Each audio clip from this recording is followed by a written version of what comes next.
राज्याच्या विविध भागांमध्ये हवामानाने घेतलेल्या कूस बदलाचा मोठा फटका सोलापूर जिल्ह्याला बसलाय। काल अक्कलकोट तालुक्याला झोडपल्यानंतर आज पंढरपूर, सांगोला आणि मंगळवेढा तालुक्यातील काही गावांमध्ये वादळी वाऱ्यासह जोरदार गारांचा पाऊस झाला। यामुळे रब्बी पिकांचं आणि फळबागांचं मोठ्या प्रमाणावर नुकसान होण्याची भीती व्यक्त केली जाते। पंढरपूर तालुक्यातील नेपतगाव आणि सिद्धेवाडी परिसरामध्ये 8 वाजताच्या सुमारास अचानक आभाळ भरून आलं आणि सोसाट्याच्या वाऱ्यासह गारा पडण्यास सुरुवात झाली।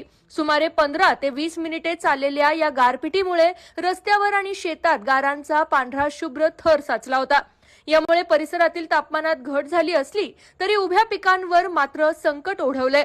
केवळ पंढरपूरच नव्हे तर शेजारील सांगोला आणि मंगळवेढा तालुक्यातही अवकाळी पावसाने थैमान घातलंय।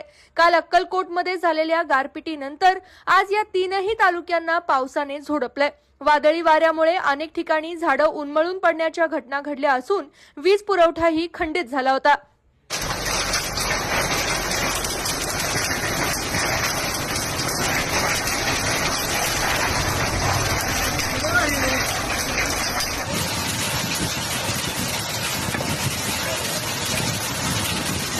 पंजाब